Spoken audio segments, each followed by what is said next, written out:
Hey, good morning, friends. Mark Holmes here with my buddy Cowboy Joe Boo, as well as Joe Bear in the house. And as always, thank you guys for watching, commenting, subscribing, and being part of the Joe Boo Sports Report. Without you guys, this literally, it does not work. So let's get open for business here, and let's wake up the football gods. Wake up, wake up, wake up. So here we are, another Sunday without football. But guys, look, it's daylight savings time. We got an hour later sunset and stuff, so it's gonna be like 7 o'clock when the sun goes down now. So I won't have to be driving home in the dark. Thank goodness. And the days are getting longer by 3 minutes. We've made it through the NFL winter, so to speak, and literally in another week and a couple of days, it's actually going to be beginning of the NFL league year. It's kind of amazing because, quite frankly, it doesn't seem like football ever stopped. We've been dealing with teams that have been trying to make trades and, looking at the combine and stuff, talking about free agency and franchise. I just don't know why they don't just say we're open all year round, because literally they are. So there's so much talk about Dak Prescott. Now, allegedly, we heard Clarence Hill say that the Cowboys offered 105 million guaranteed. There's some debate on whether or not that was a new offer or that was what was put on the table before or what have you. I don't know exactly where it is. Between Mike Fisher says that's old news, Clarence Hill says that was the latest offer. But what we do know is that the Cowboys and Dak's agents have talked twice already since the combine. So that's a start, and these are things that can come together real quick. They got a baseline at least to start from because they've offered them, hey, here's an offer here, so we can change some of the language and some of the zeros and the numbers and easily get it done. Now, here's what I want you guys to understand, because I want you guys to stop for a minute, because everybody keeps talking about if you pay guys, it's going to hamstring you. You can't pay everybody. Stop. Stop. Stop. I want you to understand that last year, I think we started out at $45 million. Last year, $45 million. This year we're starting out with roughly $77 million. We started out with $45 million. Do you realize what the Dallas Cowboys did last year with that $45 million? They had D-Law franchise tagged. Okay, that was part of that money, but instead they converted it into a long-term deal after he held out and didn't get his shoulder worked on. Okay, so he started out with 45 million, got D-Law for a long-term contract. Whether you agree with it or disagree with it, it was money spent.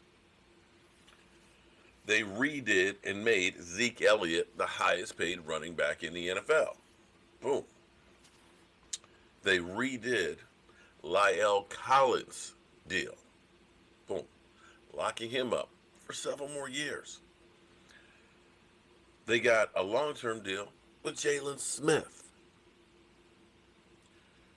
They went out and they got some free agents that were very beneficial to the team, like Robert Quinn, who made, $8 million last year.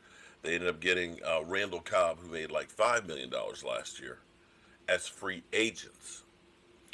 We did all that, and we ended up having a roster with 53 guys plus the practice squad guys. We paid the medical staff.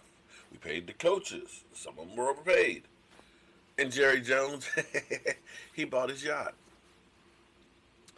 And with doing all of that last year with 45 million, okay? We sit here today with 77 million. Wait a minute. You mean we spent money last year getting long-term big deals for people with 45 million, yet today we got 77? Wow. Interesting. So going into right now, we have more money than we had last year. And here's what you can do if you want to do.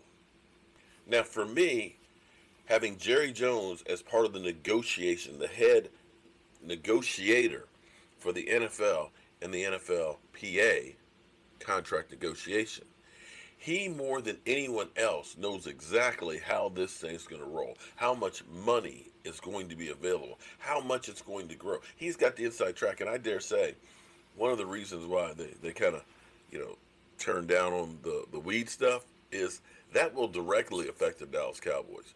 That's the opportunity to get a Randy Gregory back on the field, possibly a David Irving. Yeah, so think about that. So he knows how much this salary cap's going to go.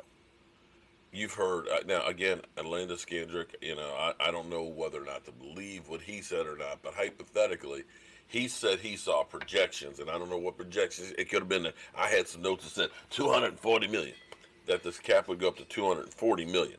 I don't know. I've not seen that or heard that. For me, the way I look at it is when they said the NFL PA players, because of going from 47 to 48.5%, because of the extra games and all of the projected revenue, that it could be $5 billion over the life of this contract. To me, that's 500 million a year divided by 30 teams. That's $15 million more a year for each team on the cap. Don't know how it'll be distributed, but there's going to be a lot of money. And if you're under the assumption that this is going to pass and that there's going to be a lot of money, then it behooves you to lock up people now while we're looking at the salary cap as it is now. If it does happen to jump to 240 next week because of the new agreement, well, then there's more money to spend, and of course we're going to be looking for a bigger piece of the pie. We already hear guys like Giovanni and Connie, they're looking for 22, 23 million. We already know that Tunsil, who's had labrum surgery, is looking for 20 million as a left tackle. Trent Williams, he's trying to get a trade done, and he's not looking for chump change. He wants to be the highest paid offensive lineman in football. So you see already the numbers are going through the roof. Contracts that you saw last year that seemed outrageous, 2 years from now are going to seem like a bargain. So if you go through with that mindset, what you want to go ahead and do is you want to try and get these things done right now. Now here's the thing. We got $77 million. We can get more money if we want. If we look at over the cap at what our players are actually making, you could go through and you can restructure a contract or two just to get some extra money if you want to play with it. For example, Zach Martin's base salary base salary for this year is $11 million. You could go through and say, you know what, Zach, here's a check for $10 million. We're going to convert that money into guaranteed money, $10 million of your base salary. Okay. And we're going to pay you $1 million for this year. It's still the same thing, but it's really bookkeeping because now that $10 million is prorated over the lifetime of the contract. So they divide it by how many years is there. So you're going to create some cap room there. You can do that with a couple people. I don't recommend doing it with Tyron Smith. We've already done it twice. Tyron Smith's getting a little bit older in there, and you don't want to, backload too much of that money just in case.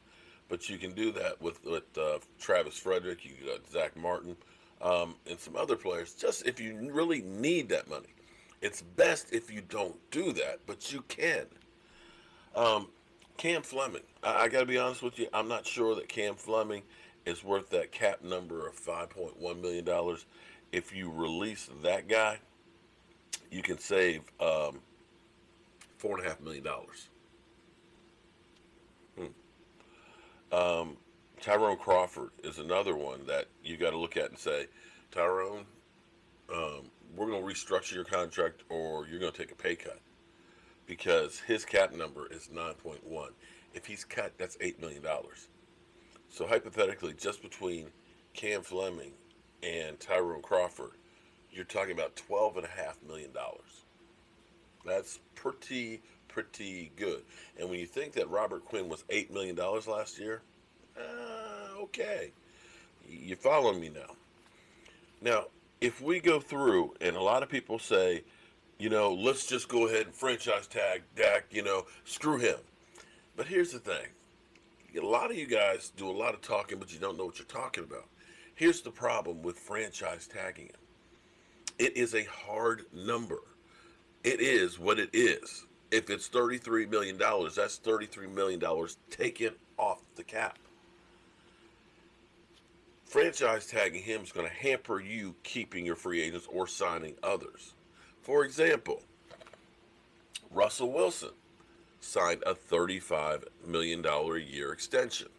$35 million. I want you to take a look at what his cap number was for last year, because they basically said your base salary is $5 million. And what we're going to do is, with your prorated guaranteed money, his cap number is only 26. Highest paid, and his cap number is 26.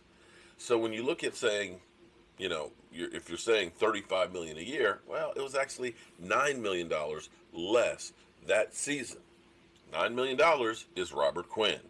Franchise tag Dak Prescott, or get him a long-term deal and have a Robert Quinn there. Which one makes more sense? Because literally that's what you can do. Oh, okay. So that frees up more money on the cap. So if you use his contract per se as a model, literally you can have about $9 million more next year to spend. And the way you look at it is the salary cap is going to blow up. So we can push some of that money down the road when we know it's going to be there even higher. So you get that out of the way. Let's take Julio Jones's contract. Okay? Julio Jones is getting like $20 million a year. I'm just saying, hypothetically, we're just dealing with hypotheticals. They ended up doing the same thing with Julio Jones. Julio Jones' number, okay, base salary, $1.5 million for that first year. The prorated bonus, $8 million right there. Guaranteed salary added together, he was only a $10 million hit. So now, listen to me now. You're kicking some of that money down the road. I get that. But you're going to look at it and say, we know the cap is going to blow up. You do that, you do Dak. Now all of a sudden we're only talking about $37 million for Dak and Amari Cooper, as opposed to just franchise tagging him at 33. Oh, and it behooves you to get both of these deals done. Get both of these done before Thursday at 4 o'clock. Because if friends, if you deem Byron Jones a guy that you'd really like to keep, then you use the non-exclusive tag on Byron Jones. Commits you for $16 million for 1 year. I get that. That's still a big chunk of change. However, if somebody really wants him, you can get some compensation for him as opposed to him just walking. And if it doesn't, $16 million isn't that bad if you've already got Amari and Dak taken care of. Because now, 36, 46, $52 million. $52 million, you've got all three of those guys for next season. That still leaves you with $25 million before you touch any restructuring or cut anybody else out. So don't believe this saying that the Dallas Cowboys can't pay, that we're better off franchise tagging Dak Prescott. No, you're not. It's going to prevent you from getting some other players. You're going to piss off your quarterback and say, we don't really have any confidence he's going to be looking for the exit like Kirk Cousins did. This, to me, would be the smartest move for the Dallas Cowboys. And maybe they're just not sold on Byron Jones, and that's fine too. Because that still leaves you with money. Getting Dak and Amari locked down for about $36 million. Still leaves you with money to be able to make free agent moves. So that's what we are looking at right now. And right now, I gotta go to the store, do my Sunday grocery shopping because I think it's gonna get crazy. There's a few cases of the I don't know why I can't say it, coronavirus that have happened in the DMV area, so I know panic's gonna set in, and I gotta make sure I got some food to eat because brother gotta eat, and run some errands. But the weather's gonna be nice today. I know Michael Anthony is going to be live streaming the DC Defenders that started at 2-0 and then lost the last two, so they're trying to get back on track. So hope you guys have a great Sunday. Even though we don't have NFL football, we got plenty to talk about. I'm Mark Holmes, and we'll keep up to date with everything that is the Dallas Cowboys. See you soon.